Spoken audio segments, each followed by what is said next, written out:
نستعينه ونستغفره ونؤمن به ونتوكل عليه ونعوذ بالله من شرور أنفسنا ومن سيئات أعمالنا من يهده الله فلا مضل له ومن يضلل فلا هادي له ونشهد أن لا إله إلا الله وحده لا شريك له ونشهد أن سيدنا ومولانا محمدا عبده ورسوله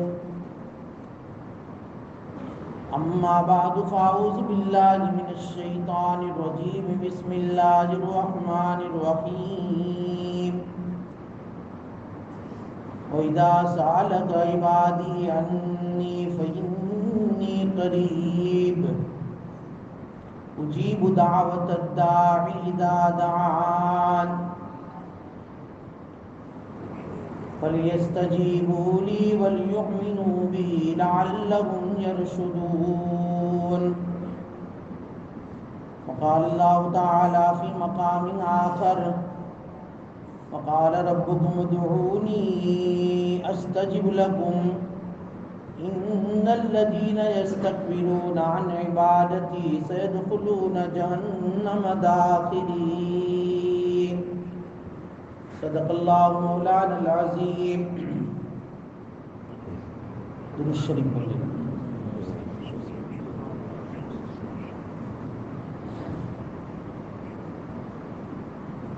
واجب الاحترام علماء کرام بزرگوں،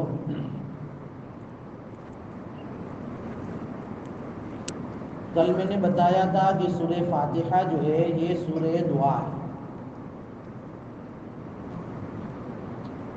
قرآن مقدس کی یہ سب سے پہلی سورت ہے جو بیک وقت پوری سورت نازل ہوئی.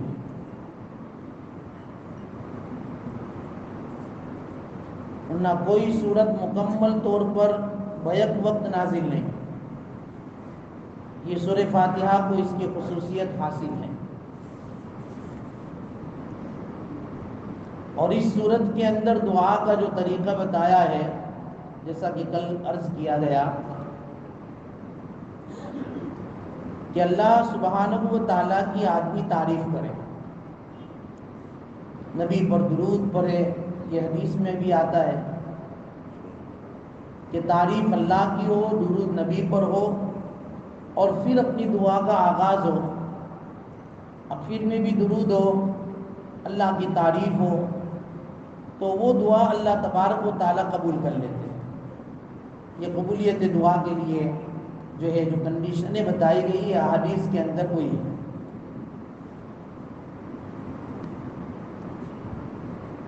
تو بہرحال اگر اس طریقے پر دعائیں مانگی جائے گی تو اللہ تبارک و تعالیٰ دعائیں قبول کرتے ہیں.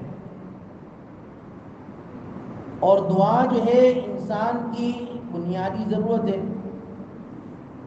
آدمی جو بھی ضرورت ہے اللہ تبارک و تعالیٰ ہی سے مانگتا ہے، اور وہی اللہ تعالیٰ اس کی ضرورتوں کو پورا کرنے والے ہیں. چاہے آدمی دنیا کا کتنا بھی بڑا بادشاہ ہو، لیکن اس کے سامنے تو گدھا اور فقیر ہے. یہ اس وقت احساس ہوتا ہے جب آدمی تمام مصائب کے اندر جو ہے چاروں طرف سے گھیر جاتا ہے، چھٹکارے کی نکلنے کی کوئی شکل اسے نظر نہیں آتی ہے. اس کی زبان پر پھر اللہ آتا ہے. قرآن کریم میں بھی ہے کہ یہ کافروں سے پوچھو کہ یہ زمین آسمان کس نے پیدا کی، تو کہیں گے اللہ نے. اور جب یہ جو ہے سمندروں کے بھنور میں پھنستے ہیں اور موج جو ہے سمندر کی تو چاروں طرف ان کو جو ہے لے ڈوبنے کے لیے ریڈی اور تیار رہتی ہے، اس وقت وہ اپنے سارے معبودوں کو بھول جاتے ہیں اور اللہ کو پکارنے لگ جاتے ہیں. آٹومیٹکلی ان کی زبان پر اللہ کا نام آتا ہے. معلوم ہے کہ فطری طور پر اندر سے ایک آواز ہوتی ہے کہ تمام مصائب کا حل اگر کوئی پورا کرنے والی ذات ہے تو وہ اللہ کی ذات ہے. پھر آدمی جو ہے عاجزی کے ساتھ، انکساری کے ساتھ، تواضع کے ساتھ اللہ کے سامنے جو ہے ہاتھ پھیلاتا ہے، اس یقین کے ساتھ کہ میرے اللہ کے علاوہ اور کوئی در نہیں. جہاں میں اپنی حاجت اپنی ضرورت کو پیش کر سکوں. پھر اللہ تبارک و تعالیٰ اس کی دعا کو قبول بھی کرتے ہیں. اور دعا کی قبولیت کے میں نے بتایا تھا اللہ کے عجیب عجیب جو ہے طریقے ہوتے ہیں. جو مانگتے ہیں وہ دے دیتے ہیں، یا پھر اللہ تبارک و تعالیٰ اس کے لیے یدخر لہ فی الآخرہ ذخیرہ کر دیتے ہیں آخرت میں. اس کو آخرت میں اس کا اسٹاک ملے گا اور بہت بڑا اسٹاک ملے گا. یا پھر جو ہے اس دعا کے نتیجے میں اس پر آنے والی مصیبت کو دور کر دیتے ہیں. دعا دو فائدے سے خالی نہیں، دعا ایک عبادت بھی ہے، اور دعا کے ذریعے دیکھو یا تو ضرورت پوری ہو جائے گی، یا پھر آخرت میں وہ اسٹاک ہو جائے گا، یا پھر اس دعا کی برکت سے آنے والی مصیبت تمہارے اوپر سے ٹل جائے گی. اللہ تعالیٰ جو ہے اس مصیبت کو دور کر دے گا. اس لیے مانگو اسی سے، جو مانگنا ہو اللہ تبارک و تعالیٰ سے مانگنا ہے. خدا سے مانگ، جو مانگنا ہو اے اکبر، یہی وہ در ہے جہاں آبرو نہیں جاتی. کل میں نے بتایا.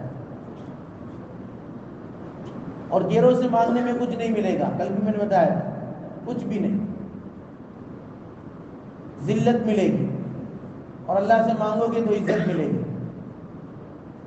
غیروں سے مانگا کچھ نہ ملا ذلت ملی، اللہ سے مانگا سب کچھ ملا عزت ملی. لہذا مانگ اسی سے جو دیتا ہے خوشی سے، اور کہتا نہیں کسی سے، اور مطالبہ کیا سبھی سے. سبھی سے اللہ نے مطالبہ کیا کہ نہیں کیا؟ وقال ربکم ادعونی استجب لکم، یہ اللہ نے مطالبہ کیا ہے. جو شاعر کہتا ہے کہ مانگ اسی سے جو دیتا ہے خوشی سے، اور کہتا نہیں کسی سے، اور مطالبہ کیا سبھی سے.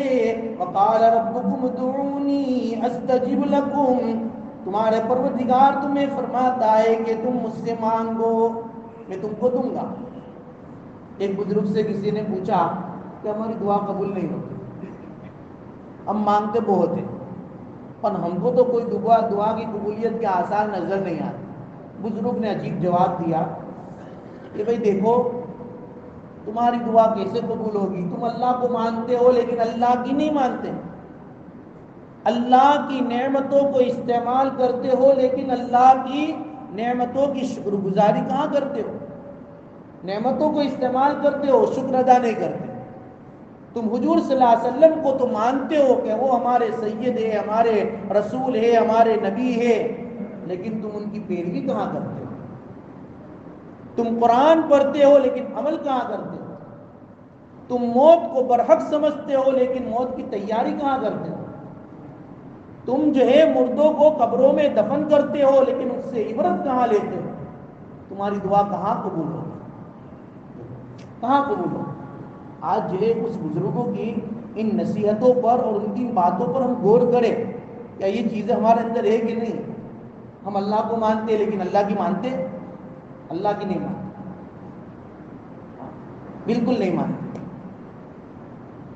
ہم اللہ کی نعمتوں کو، ان گنت نعمتوں کو استعمال کرتے ہیں لیکن شکر ادا نہیں کرتے.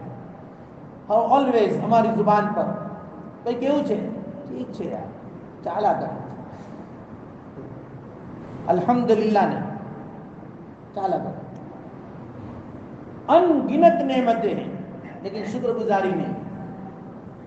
آپ صلی اللہ علیہ وسلم کو اپنا رسول مانتے ہیں لیکن ان کی کوئی پیروی، ان کی جو ہے زندگی کی سیرت ہماری زندگیوں میں نہیں. ہم آدمی غور و فکر کریں. قرآن کی تلاوت ضرور کرتے ہیں لیکن قرآن کے مضامین پر عمل کہاں ہے؟ موت کو برحق سمجھتے ہیں کہ موت آنی ہے، ہر ایک کو آنی ہے، لیکن اس کی تیاری کی کہاں فکر ہے؟ چلو بتاؤ، ہے فکر ہمارے اندر؟ بالکل. کئی مرتبہ قبرستان میں گئے، مردوں کو دفن کیا ہے لیکن کوئی عبرت نہیں. قبرستان میں بھی جو ہے بازار لگتا ہے، بازار. ہم کو تو وہاں بھی اللہ کا ڈر نہیں، موت کا خوف نہیں. اور بزرگان دین تو بازاروں میں بھی اللہ کا خوف کرتے تھے، موت سے ڈرتے تھے. ہم کو تو قبرستان میں بھی موت یاد نہیں آتی. قبروں میں دفن کرتے ہو لیکن عبرت نہیں لیتے، تمہاری دعا کہاں قبول ہو؟ اور پھر شکوہ کرتے ہو کہ ہم ہماری دعا قبول لیں۔ تم کو شکوہ ہے کہ ہم اپنا مدعا ملتا نہیں۔ وہ دیکھو شاعر کے الفاظ پر اگر ہم غور کریں نا، واقعی ایک عجیب و غریب احادیث کی روشنی میں اور قرآن کے مضامین کو بیان کرتے ہیں کہ تم کو شکوہ ہے کہ اپنا مدعا ملتا نہیں، اور دینے والے کو گلہ ہے کہ گدا ملتا نہیں۔ کوئی فقیر ہو تو صحیح، فقیر کی تو عادت اور فقیر کی تو جو ہے مانگنے کی جو طریقہ ہوتا ہے وہ کتنا متواضع اور کتنا تواضع والا ہوتا ہے۔ آج تو ہم دعا مانگتے ہیں تو ہمارے ہاتھ بھی ابھی ایسے مریلے اٹھے ہوتے ہیں، ہم کو تو ہاتھ اٹھانا بھی نہیں آتا، ہم کو اللہ کے سامنے مانگنا بھی نہیں آتا، فقیر جیسی صورت بنانا بھی نہیں آتی، اور شکوہ ہے کہ ہمیں اپنا مدعا ملتا ہے۔ تم کو شکوہ ہے کہ اپنا مدعا ملتا نہیں، اور دینے والے کو گلہ ہے کہ گدا ملتا نہیں۔ بے نیازی دیکھ کر بندے کی کہتا ہے کریم۔ اتنی بے نیازی، ہماری تو دعاؤں میں ہاتھ اٹھاتے ہیں لیکن ہمارا ذہن کہیں اور کوئی ہوتا ہے، ذرہ برابر بھی خدا کی طرف متوجہ نہیں، حالانکہ اسی سے سب کچھ لینا ہے، اسی نے سب کچھ دیا ہے، لیکن پھر بھی توجہ نہیں۔ دنیا والے کسی سخی کے پاس تم جاؤ اور تم اس سے مانگو اور تمہاری توجہ کسی اور کی طرف ہو تو وہ دے گا بھائی، وہ جو ہے بھگا دے گا کہ بھائی جاؤ۔ بے نیازی دیکھ کر بندے کی کہتا ہے کریم، دینے والا دے کسے دستے دعا ملتا نہیں۔ دینے والا جسے دے، کوئی دعا کے لیے ہاتھ اٹھانے والا تو ہونا چاہیے، ہاتھ اٹھانے کے طریقے تو ہونے چاہیے، تب اللہ تبارک و تعالیٰ دیتا ہے۔ اور پھر جب دیتا ہے نا تو پھر ایسا دیتا ہے کہ جیسی قبولیت کی جو ہے دعائیں قرآن کریم میں موجود ہے کہ حضرت زکریا علیہ السلام کو اللہ نے دیا، ابراہیم علیہ السلام کو اولاد اللہ نے دی کہ نہیں؟ بالکل، حضرت زکریا علیہ السلام نے مانگا اللہ سے کہ اللہ مجھے اولاد دے، اللہ تعالیٰ نے اولاد دی، بڑھاپے میں دی، بالکل بوڑھے ہو چکے ہیں، بیوی بھی بوڑھی ہو چکی ہے، اور پھر اللہ تبارک و تعالیٰ نے بشارت دی، اور مریم علیہ السلام کو دیکھا، دیکھو یقین میں پختگی آئی، نبی ہے لیکن نبی کے بعد بھی حضرت مریم علیہ السلام کی وہ کیفیت دیکھی کہ بھئی بغیر موسم کے پھل کھا رہی ہے، یا مریم انا لکی ھذا، یہ کہاں سے آئے بھئی؟ قالت هو من عند اللہ۔ میرا اللہ جب دینے پہ آتا ہے تو موسموں کو نہیں دیکھتا، ہاں وہ جو ہے کہ نہیں کہ بھئی سیزن ہوگی تو ہی تم کو آم ملے گا، نہیں، اللہ دیتا ہے تو بغیر سیزن کی کھلاتا ہے، وہ اللہ وہ ہے۔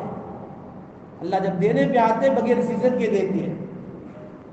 حضرت زکریا نے دیکھا، قالت هو من عند اللہ، انہوں نے کہا کہ ہاں یہ تو اللہ کی طرف سے، اللہ تبارک و تعالیٰ نے مجھے دیا ہے۔ اور پھر حضرت مریم، ان اللہ یرزق من یشاء بغیر حساب،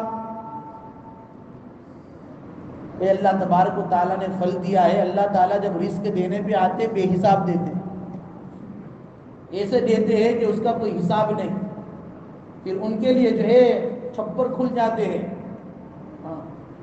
پھر اللہ تبارک و تعالیٰ ایسے دیتے ہیں۔ حضرت زکریا علیہ السلام نے جب یہ کیفیت دیکھی قرآن کریم میں، ہنالک دعا زکریا ربہ، اسی وقت ذرہ برابر بھی تاخیر نہیں، حضرت زکریا علیہ السلام نے اپنا دست دعا اللہ کی بارگاہ میں اٹھا کر کہہ دیا، ہنالک دعا زکریا ربہ قال رب هب لی من لدنک ذریۃ طیبہ انک سمیع الدعاء۔ کہ اللہ اب تو مجھے اپنی طرف سے ایک بیٹا عطا کر، پاکیزہ بیٹا عطا کر، پاکیزہ بیٹا۔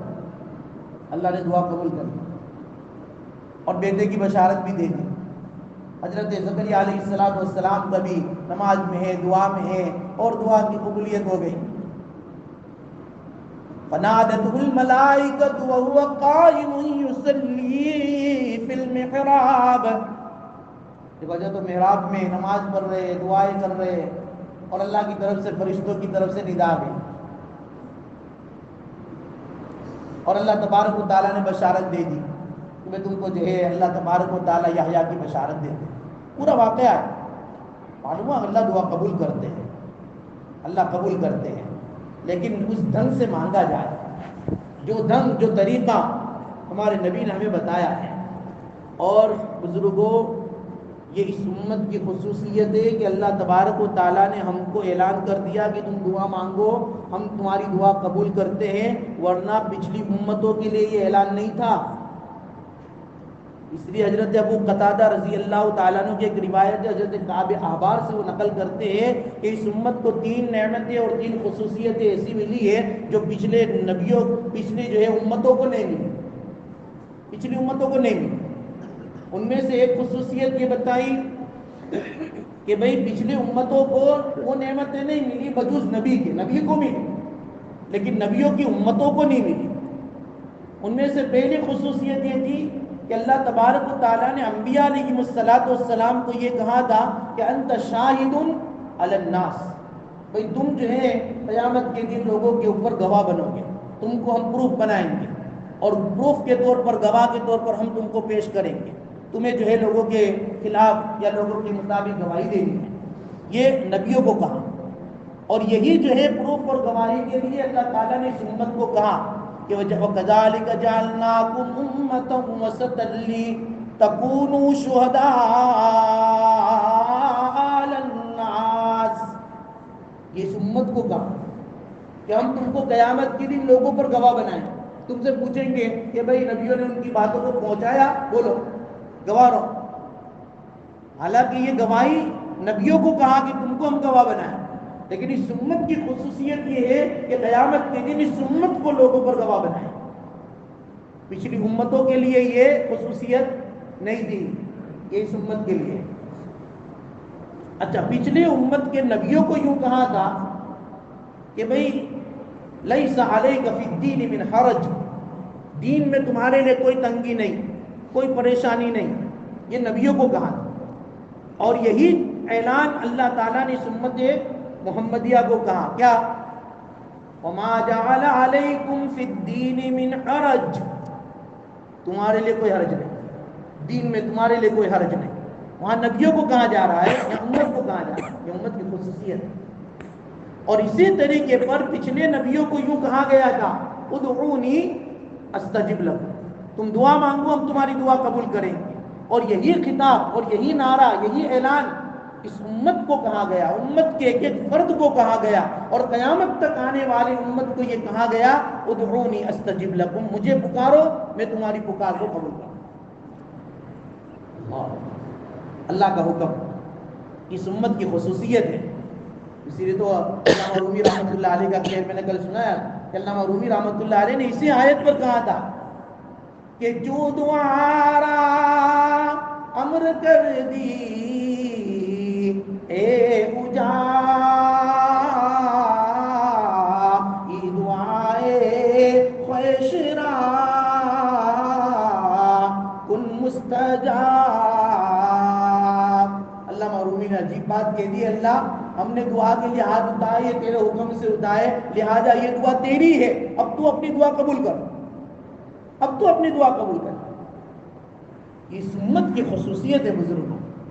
اسی لیے حضرت ذوالفقار صاحب نے اپنی کتاب میں حضرت موسیٰ علیہ السلام کے حوالے سے ایک بات لکھی کہ حضرت موسیٰ علیہ السلام پر اللہ کی طرف سے وحی آئی کہ خمسۃ منی و خمسۃ منک.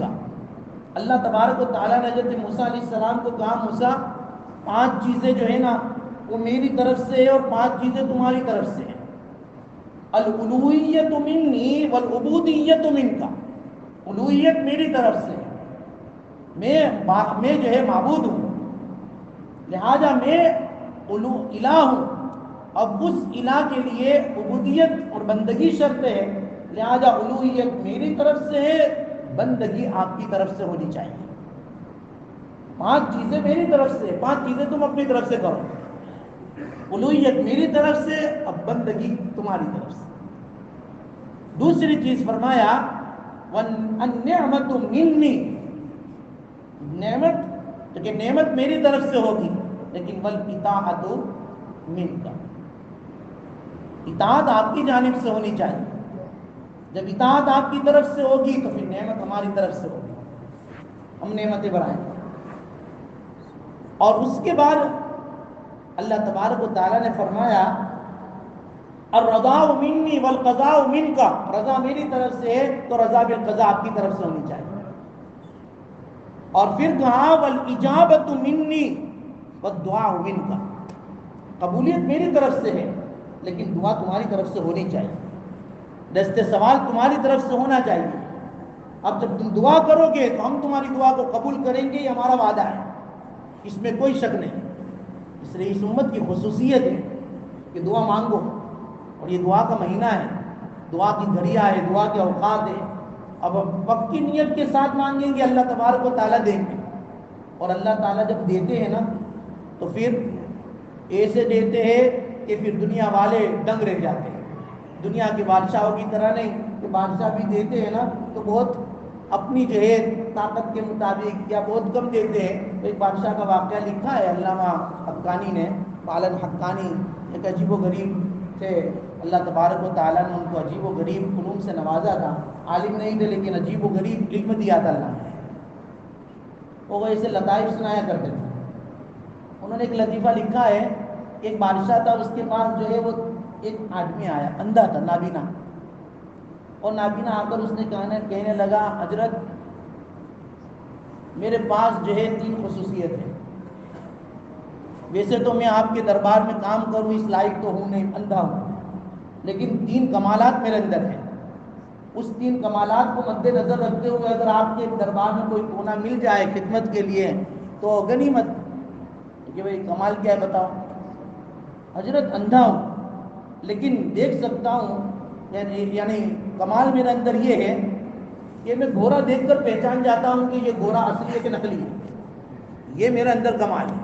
کہ اچھا دوسرا کمال میرے اندر یہ ہے کہ میں موٹی دیکھ کر پہچان جاتا ہوں کہ یہ موٹی سچے ہے کہ کھوٹے ہیں، یہ میں پہچان جاتا ہوں۔ تو کہ اچھا تیسرا کمال انسان کو دیکھ کر پہچان جاتا ہوں کہ یہ کس کے خاندان سے، اس کا خاندان کون سا ہے، انسان کو جانتا ہوں، یعنی انسان کو دیکھ کر پہچان جاتا ہوں، دیکھ کر یعنی اس کے ساتھ جب اس کا تعلق ہوتا ہے اور اس کے ساتھ معاملات ہوتے ہیں پہچان جاتا ہوں کہ یہ کون سے خاندان سے۔ دیکھتا تو تھا نہیں، نابینا تھا۔ بادشاہ نے کہا کہ چلو بھائی ٹھیک ہے، اس کو ایک کونا دے دو اور 500 گرام روزانہ جو ہے رائس دے دو اور 250 گرام دال دے دو، کھاتا رہے گا، پڑے رہے گا۔ تو تمام لوگ جہاں ٹھیک ہے جاؤ۔ کئی مدت تک وہ تو کھاتا رہا پیتا رہا، ایسا کوئی موقع آیا نہیں۔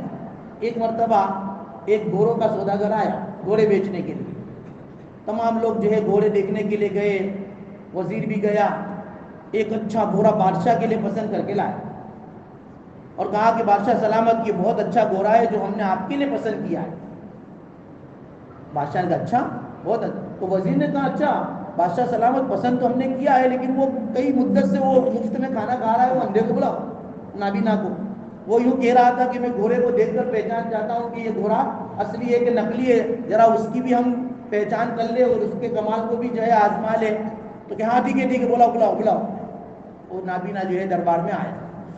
بادشاہ نے کہا بھائی تو نے یوں کہا تھا کہ میرے اندر یہ کمال ہے کہ میں گھوڑے کو دیکھ کر پہچان جاتا ہوں کہ یہ گھوڑا اصلی ہے کہ نقلی ہے، ہمارے درباریوں نے، وزیر نے ایک اچھا گھوڑا ہمارے لیے پسند کیا ہے، اب تم اس کو دیکھ کر بتاؤ کہ وہ اصلی ہے کہ نقلی ہے۔ تو کہا ٹھیک ہے بادشاہ، یا تو مجھے گھوڑے کے پاس لے جاؤ یا گھوڑا میرے پاس لے آؤ۔ تو بادشاہ نے کہا نہیں اس کو مت لے جاؤ، گھوڑے کو یہاں لاؤ، گھوڑے کو ہمارے سامنے لاؤ۔ گھوڑے کو لایا گیا، وہ جو ہے نابینا نے گھوڑے کی رسی پکڑی اور 5-10 منٹ تک گھوڑے کی پشت کے اوپر ہاتھ پھیرتا رہا۔ پھر 10 منٹ کے بعد کہا بادشاہ سلامت، گھوڑا بہت اچھا ہے، نمبر 1، لیکن اس میں ایک کمی ہے۔ کمی کیا ہے؟ یہ گھوڑا پانی دے کر بیٹھ جائے گا، جہاں پانی دے گا وہاں بیٹھ جائے گا، کہ بھائی یہ گھوڑا ہے، بھینس نہیں ہے. ٹھیک ہے، نہیں گھوڑا اچھا ہے لیکن پانی دیکھے گا تو بیٹھ جائے گا. یہ کیسا تھا کہ ہاں اگر تم کو یقین نہ آتا ہو تو پانی کی نہر کے پاس سے گھوڑے کو دوڑا لو اور دیکھ لو. تو وزیر کو کہا کہ جاؤ بھائی قریب میں نہر ہے وہاں سے گھوڑے کو پاس کر کے لاؤ. اب گھوڑا جو ہے لے کر گئے. اب گھوڑے کو جو ہے دوڑا، بڑا اچھا دوڑ رہا تھا. جیسی نہر آئی پانی آیا بیٹھ گیا. اب اٹھنے کا نام ہی نہیں لے رہا ہے. اب تمام درباری آئے اور بہت جو ہے کوششوں کے بعد اس گھوڑے کو پانی سے اٹھایا اور پھر دربار میں لائے. اور پھر وزیر نے کہا بادشاہ سلامت. اندھے کا کمال کمال ہے بھائی، اس نے جو بات کہی وہ صحیح ہے. گھوڑا دوڑنے میں نمبر 1 ہے لیکن پانی دیکھتا ہے تو بیٹھ جاتا ہے، اٹھنے کا نام بھی نہیں لیتا ہے. تو پھر بادشاہ سلامت نے کہا ہو نابینا ہو اندھے، تیری بات تو صحیح سچ نکلی لیکن تو یہ بتا کہ تو نے ایسا کیوں کہا کہ پانی دیکھ کر بیٹھ جائے گا؟ یہ تجھے کیسے پتا چلا؟ کہ بادشاہ سلامت یہ اس لیے کہا کہ یہ جب چھوٹا تھا نہیں، یہ چھوٹا تو اس کی ماں مر گئی تھی، لہذا اس کے مالک نے اس کو بھینس کا دودھ پلایا، اس کو بھینس کا دودھ پلایا. اس لیے بھینس پانی میں جائے تو بھائی گئی کام سے. بھینس کو پانی سے نکالنا جیسا کہ عورت کو گھر سے نکالنا کہ بازار سے نکالنا. بازار کی مثال اچھی ہے. تو بادشاہ سلامت نے کہا اچھا بچہ ماں مر گئی تھی کہ ہاں بھینس کا دودھ اس کو پلایا. تو سوداگر کو بلاؤ. تحقیق کرتے ہیں. اب جو گھوڑے کا بیچنے والا سوداگر تھا اس کو بلایا گیا اور کہا کہ بھائی یہ گھوڑا تم نے بیچا تھا کہ ہاں. اچھا یہ گھوڑے کے بچپن میں اس کی ماں مر گئی تھی؟ وہ سوداگر بھی حیران کہ ہاں جی بادشاہ سلام اس کی ماں مر گئی تھی. اس کو آپ نے بھینس کا دودھ پلایا؟ تو کہ ہاں بھینس کا دودھ پلایا. لیکن آپ کو کیسے پتا چلا؟ بادشاہ سلامت آپ کو کیسے پتا چلا؟ تو کہ ہمارے اس نابینا نے بتایا بھائی. تو اس نابینا کے پاس سوداگر کہہ کے تجھے کیسے پتا چلا کہ میں نے جو ہے بھینس کا دودھ پلایا ہے؟ تو کہ بھائی اصل بات یہ ہے کہ میں نے اس کو 10 منٹ تک جو ہے اس کی پشت پر جو ہاتھ پھیرانے تو گھوڑے کی پشت کی جو ہڈی ہوتی ہے، ہڈی، اس ہڈی سے 2 انچ اس کی ہڈی بڑی تھی. اس کی جو ہڈی تھی نا وہ پشت میں جو ہڈی ہوتی ہے وہ 2 انچ اس کی ہڈی بڑی تھی. اور گھوڑے کی ہڈی 2 انچ بڑی اسی وقت ہوتی ہے جب گھوڑا بھینس کا دودھ پیتا ہے. اس لیے میں نے کہا کہ اس کو بھینس کا دودھ پلایا گیا. تو بادشاہ نے کہا یار کمال کا آدمی ہے یار، چلو اس کی ایک بات تو صحیح نکلی. اور وزیر کتنا اس کو رائس دیتے تھے کہ 1 کلو 2 کلو کر دو. دال کتنی دیتے تھے کہ کلو 500 دیتے تھے کہ کلو کر دو. اور اس کو جو ہے تو بیچارہ کھاتا رہا. اب جو ہے تھوڑی مدت کے بعد وہ موتی بیچنے والا آیا، موتی بیچنے والا. اب بادشاہ نے ان کی موتیوں کو خریدا. پھر بادشاہ کو کسی نے بتایا کہ اندھے کو بلا، وہ کہہ رہا تھا کہ میں موتی دیکھ کر پہچان جاتا ہوں کہ یہ سچے ہیں کہ کھوٹے ہیں. آج اس کی بھی شناخت ہو جائے، اس کے کمال کی جو ہے ہم آزمائی لے لیں. تو کہ ٹھیک ہے اس کو بلاؤ. اب وہ بادشاہ کے دربار میں آیا اور بادشاہ کو کہا کہ حضرت خدمت کہ بھائی خدمت ابھی تیرے نام کی ہے، اتنے مدت تک مفت میں کھاتا تھا، اب دوسرا ایک جو ہے کمال تو ہم نے دیکھ لیا، دوسرا کمال دیکھنا ہے. یہ موتیوں کا سوداگر آیا ہے، موتیاں بیچنے آیا ہے. اب موتیاں بتاؤ یہ موتی اصل ہے، سچے ہیں کہ کھوٹے ہیں؟ بتاؤ. یہ لاؤ ہاتھ میں لاؤ. اب موتیوں کو ہاتھ میں لیا اور وہ ساری موتی منہ میں رکھ دی. اس نے اپنے منہ میں رکھ دی اور منہ میں رکھ کر جو ہے 5-10 منٹ تک اس کو گھماتا رہا. پھر 5 منٹ کے بعد 10 منٹ کے بعد موتیاں ہاتھ میں نکالی اور کہا بادشاہ سلامت یہ موتی بالکل کھوٹے، بالکل کھوٹے. سوداگر کو بلاؤ. بھائی بادشاہ کے دربار میں آ کے چیٹنگ، یہاں فراڈ. بادشاہ کے دربار میں آ کر تم جو ہے موتی کھوٹے بیچنے آ گئے. یہ موتی کھوٹے ہیں کہ سچے ہیں؟ نہیں حضرت کھوٹے، بالکل کھوٹے. پھر کیوں آئے؟ میں اس لیے آیا کیونکہ سوداگر ہوتے ہیں نا، تاجر بھی اپنی کمال اندر رکھتے ہیں. کہ حضرت میں اس لیے آیا تھا بادشاہ سلامت کہ میں دیکھنا چاہتا تھا کہ آپ کے دربار میں میری موتی کی شناخت ہوتی ہے کہ نہیں ہوتی. یہ کھوٹے اور سچے کھوٹے کے اندر جو ہے فرق یہاں پر ہوتا ہے کہ نہیں ہوتا؟ بازاروں میں تو نہیں ہوتا. میں نے دیکھا کہ چلو بادشاہ کے دربار میں بھی کوئی ایسا کمال کا آدمی ہے کہ نہیں کہ جو اس موتی کو پہچان سکے، اس لیے میں لے کر آیا. اس نے تو اپنا بچاؤ کر لیا، لیکن جو ہے اس کا کمال بھی ظاہر ہو گیا. بادشاہ نے کہا یار تو کمال کا آدمی نکلا بھائی، چلو یہ کھوٹے ہم نے مان لیا، پر تجھے کیسے پتا چلا کہ یہ کھوٹے ہے؟ تو نابینا ہے، دیکھ تو سکتا نہیں ہے، اس کی شناخت تجھے کیسے ہوئی؟ کہ بادشاہ سلامت اصل بات یہ ہے کہ جو موتی ہوتی ہے، اصل موتی، اس کو جب منہ میں رکھا جاتا ہے نا تو اس موتی کے ذریعے سے منہ میں لعاب پیدا ہوتا ہے، لعاب. اور جو کھوٹے موتی ہوتے ہیں اس موتی کو اگر منہ میں جو ہے گھمایا جائے تو اس سے خراش پیدا ہوتی ہے، کھجلی آتی ہے منہ میں. تو مجھے 5 منٹ میں تو کھجلی شروع ہو گئی تھی، اس لیے میں نے سمجھ لیا کہ یہ موتی کھوٹے ہیں، اس لیے میں نے کہا کہ یہ کھوٹے ہیں. بادشاہ سلامت نے کہا عجیب کمال کا آدمی ہو بھائی تم تو. اے بھائی اس کے اور جو ہے رائس برابر، اس کو انعام اور دے دو. لیکن انعام میں رائس ہی دی، دال ہی دی، دوسرا کچھ نہیں. بادشاہ صاحب نے کہا بھائی کھڑے رہو، 2 کمال تو ہم نے آزما لے، اب تیسرا بھی تم سے آزما لے. چلو بتاؤ کہ میں کس خاندان سے ہوں، میرا خاندان کون سا؟ نابینا تھوڑی دیر تو خاموش رہا اور کہا بادشاہ سلامت کسی اور کے خاندان کے متعلق کچھ ہوتا اچھا، آپ کے خاندان کے متعلق مت پوچھو. تو بادشاہ نے کہا کہ بھائی میرے خاندان کے متعلق میں کیوں نہ پوچھوں؟ نہیں، مجھے تو اپنے خاندان کے متعلق ہی پوچھنا ہے، میں کون سے خاندان سے ہوں بتاؤ. بادشاہ مت پوچھو یار. تو کہ نہیں، تو کہ اچھا چلو پوچھنے کا آپ کو بہت شوق ہے تو تنہائی میں تم کو بتا دوں، اپنے اندر چلے جاتے ہیں. کہ نہیں، بڑے دربار میں بتاؤ، بڑے دربار میں.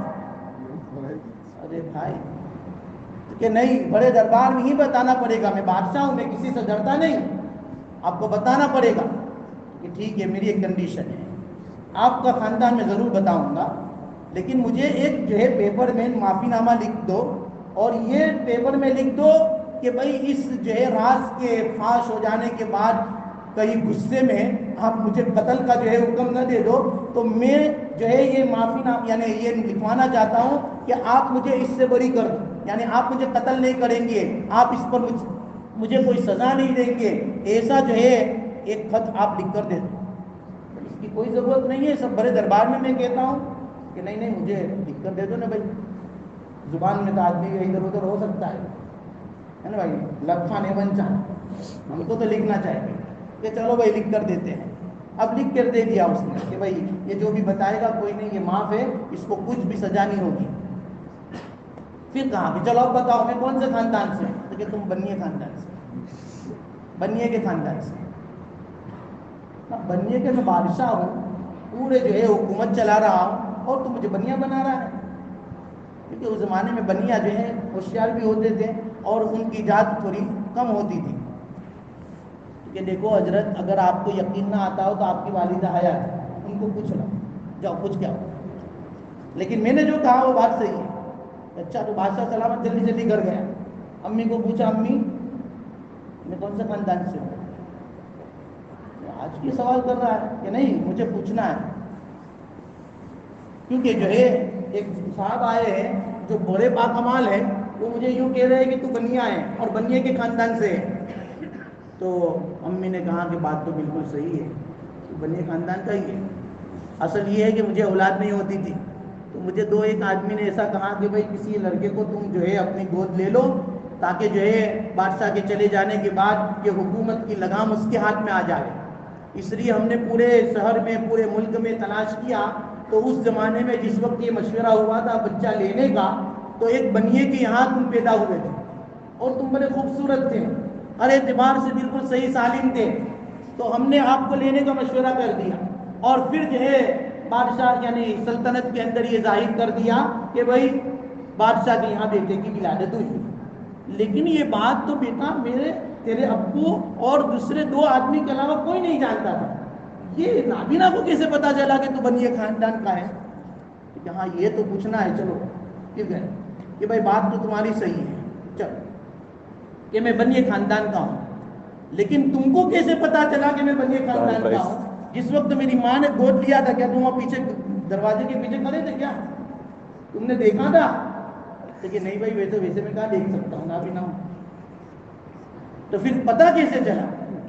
پتہ اس لیے چلا کہ حضرت میں نے آپ کو آ کر کہا تھا کہ میرے اندر 3 کمالات ہیں، ان 3 کمالات پر بھی آپ نے مجھے کچھ انعامات سے تو نہیں نوازا، صرف رائز اور راڈال دیے۔ اچھا، انعامات دیکھنے کے باوجود بھی اور اس کا مشاہدہ کرنے کے باوجود بھی انعام میں اضافہ نہیں کیا، کوئی دال رائز میں اضافہ کیا۔ اگر کوئی جو ہے اچھے خاندان کا آدمی ہوتا نا تو وہ جائیداد اور زمینیں لکھ دیتا، زمینیں لکھ دیتا۔ آپ تو صرف رائس اور دال لکھ رہے تھے، تو میں سمجھ گیا کہ یہ بنیا ہے، یہ بنیا کے علاوہ کوئی ہو ہی نہیں سکتا ہے۔ یہ دنیا والوں کا حال ہے، بادشاہوں کا حال ہے، وہ دال رائس دیتے ہیں اتنے سارے کمالات ہونے کے باوجود بھی۔ لیکن اگر ہم اپنے اندر جو ہے دینی اور جو ہے نیکیوں کے کمالات کو پیدا کریں گے نا بزرگوں، اللہ اتنا دے گا، اتنا دے گا کہ ہم اس کو جو ہے شمار بھی نہیں کر سکتے ہیں۔ اور اللہ نے دیا ہے، اور ایسے لوگوں کو اور ایسی چیز دی ہے۔ وہی بات جو میں نے کل چھوڑی تھی کہ حضرت انس رضی اللہ عنہ کی روایت وہ تو رہ گئی بازو پر، حضرت انس رضی اللہ تعالیٰ عنہ کی روایت پر، اور حضرت انس رضی اللہ تعالیٰ عنہ ابھی مقام صفہ میں بیٹھے ہوئے تھے، اور وہ جو عورت آئی تھی اور اس نے جو جس درد سے دعا مانگی تھی، اس وقت اللہ نے کیا دیا تھا، وہ انشاءاللہ تعالیٰ آئندہ کل بیان کریں گے۔ اللہ تعالیٰ ہمیں اپنے اندر دینی اور علمی اور جو ہے نیکی کے کمالات پیدا کرنے کی توفیق عطا فرمائے۔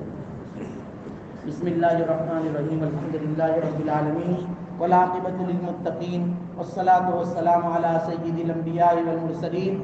اللہم لک الحمد کما ینبغی لجلال وجہک وعظیم سلطانک، یا حی یا قیوم برحمتک نستغیث، اصلح لنا شأننا کلہ ولا تکلنا الی انفسنا طرفۃ عین ولا تنزع منا صالح ما آتیتنا۔ الہ العالمین ہمارے گناہوں کو معاف فرما، اے اللہ ہماری خطاؤں سے درگزر فرما، اے اللہ ہماری تمام سیئات کو حسنات سے مبدل فرما۔ اے پیارے اللہ، واقعی ہم گنہگار ہے، خطا کار ہے، سیاہ کار ہے، سزاوار ہے۔ اے پیارے اللہ ہماری تمام سیئات کو حسنات سے مبدل فرما۔ اے اللہ بہت پیارا مجمع ہے، بہت پیارا وقت ہے، اے اللہ افطاری کا موقع ہے، پیارے نبی علیہ السلام کا ارشاد ہے افطاری کے موقع پر آپ دعائیں قبول کرتے ہیں۔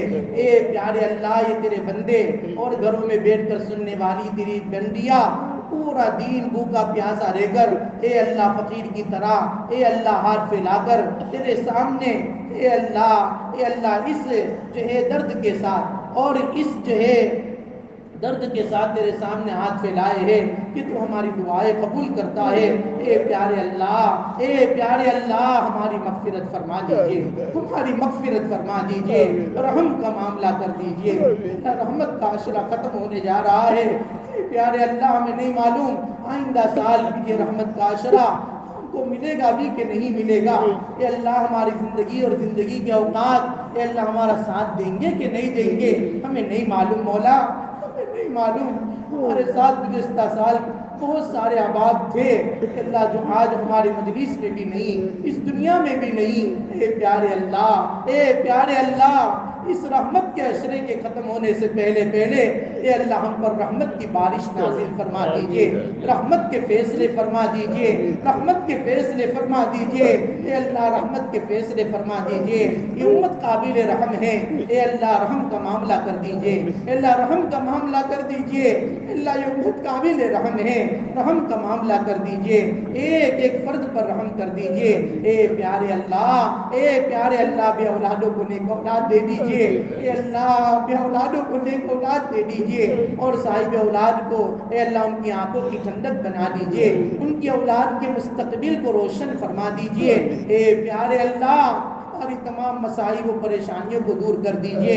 اے اللہ لوگ عجیب پریشانیوں میں مبتلا ہے، اے اللہ جو کہہ بھی نہیں سکتے سہ بھی نہیں سکتے، لیکن مولا تو ہر ایک کی پریشانیوں کو جاننے والا ہے۔ اے اللہ ہم تمام کی پریشانیوں کو دور فرما دیجئے۔ اے اللہ جو بے اولاد ہے ان کو نیک اولاد دے دیجئے، اور جو اے اللہ بے نکاح ہے ان کی نکاح کے اسباب مہیا فرما دیجئے۔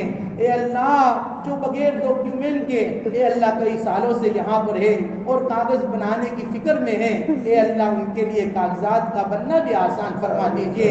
اے اللہ ہم تو ساری ضرورت آپ ہی سے مانگتے ہیں کیونکہ دینے والی ذات آپ ہی کی ہے۔ اے پیارے اللہ ہر ایک کی ضرورتوں کو پورا فرما دیجئے۔ پیارے نبی کریم صلی اللہ علیہ وسلم نے اے رحمت کے عشروں میں اور عشرے کی اے اللہ یہ آخری گھڑیوں میں آپ سے جتنی بھی خیر رحمت کی دعائیں دنیا آخرت کی مانگی ہے اے اللہ وہ ساری خیر ساری رحمت اے اللہ ہم آپ سے مانگتے ہیں اے اللہ ہمیں اور پوری امت کو عطا فرما دیجئے اور جتنی بھی شر سے پناہ چاہی ہے ان تمام سے اللہ ہمیں پناہ دے دیجئے اے اللہ ہمیں پناہ دے دیجئے ہماری دعاؤں کو محض اپنے فضل و کرم سے نبی کریم صلی اللہ علیہ وسلم کے صدقے طفیل میں قبول فرما لیجئے اے اللہ قبول فرما لیجئے اے اللہ قبول فرما لیجئے اللہم ربنا تقبل منا انکا انت السمیع العلیم وتب علینا انکا انت التواب الرحیم صلی اللہ تعالی علی خیر خلقہ محمد وآلہ واصحابہ اجمعین برحمتک